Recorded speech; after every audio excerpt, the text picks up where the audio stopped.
साहेब, ठाण्यामध्ये आता ठाणे महापालिकेमध्ये दोन मोठ्या अधिकाऱ्यांचं निलंबन, एक निवृत्त अधिकाऱ्याला कालच अटक केलेली आहे.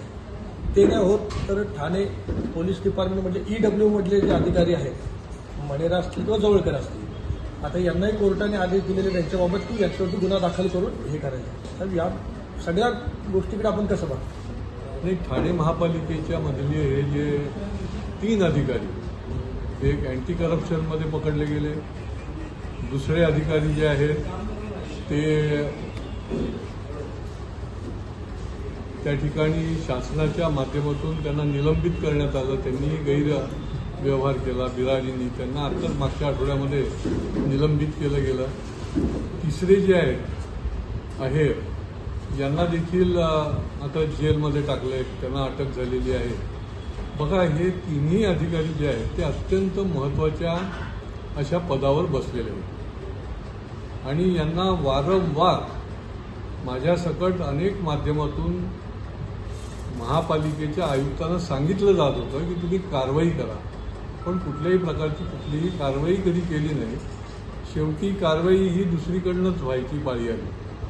जैसी करणी वैसी भरणी ही जी काही आपण म्हणतो, तर तसं करावं तसं भरावं.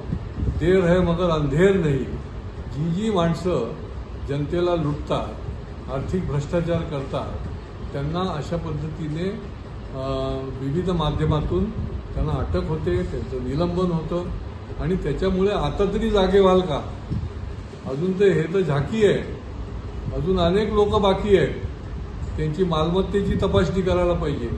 जे माजी इथून निवृत्त झालेले अधिकारी आहेत निरनिराळ्या महत्त्वाच्या खात्यामधनं, त्यांची मालमत्ता तपासा, त्यांचं देखील आपल्याला बघण्याची गरज आहे. आणि त्याच्यामुळे आता तरी कोणाला पाठीशी घालण्याचा प्रयत्न करता कामा नये. ठाणे हे एक ऐतिहासिक सांस्कृतिक शहर आहे. या ठिकाणी योग्य पद्धतीनेच कामकाज महापालिकेचं चाललं पाहिजे आणि जे अशा प्रकारची काम करतात त्यांना वेळच्या वेळी त्याची दखल घेऊन त्यांच्यावर कारवाई केली गेली पाहिजे. हेच याच्यावरनं आपल्याला दिसून येत आहे.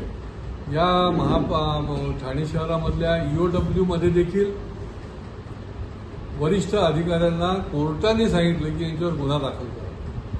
बघा की अनेक लोक जे आहेत ते EOW कडे आशेने बघणार आहेत. विशेष करून बिल्डरने फसवलेले जे रहिवासी आहेत याच्यातले काही जण जे आहेत ते मृत पावले, कारण की या विकासकांनी यांना छळ केला, यांना वेळी घरं दिली नाही, पैसे घेतले, परंतु यांना टोलवाटोलवी करून बाजूला ठेवलं आणि EOW कडे यांच्या तक्रारी असताना त्याची दखल घेतली गेली नाही. आणि त्याच्यामुळे अनेक गोष्टी ज्या आहेत, मोठ्या मोठ्या फायनान्स कंपन्यांनी फसवलेले जे लोक आहेत ती कॉमन लोक आहेत, सर्वसामान्य लोक आहेत, तर त्यांना देखील न्याय देण्याचं काम केलं गेलं नाही. आणि त्याच्यामुळे हे सगळं प्रकरण जे आहे ते कोर्टापर्यंत गेलं आणि कोर्टाने शेवटी यांच्यावर गुन्हे दाखल करण्याची वेळ आली. खरं म्हणजे हे योग्य नाही आहे. सामान्य माणसाला योग्य दिशेने त्याला न्याय दिला गेला पाहिजे आणि त्या आशेने लोक जातात. अनेक कर्तबगार अधिकारी आहेत, अनेक कर्तबगार अधिकाऱ्यांनी आपलं कर्तव्य जे आहे ते अतिशय प्रामाणिकपणे बजावलेलं हे देखील आपण ठाणेकरांनी बघितलेलं आहे. पण अशा पद्धतीने जे काम करणारे आहेत त्यांना वेळच्या वेळी त्या शासनाने किंवा त्या ठिकाणच्या पोलीस आयुक्तालयाने दखल घेतली पाहिजे. मला आठवते अनेक वेळेला सांगून सुद्धा त्याची दखल घेतली गेली नाही.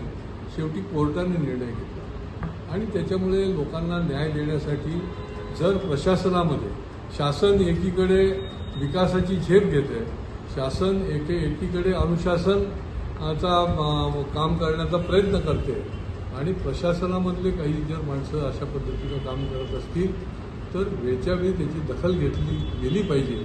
हेच याच्यातून आपल्याला निष्पन्न होतं.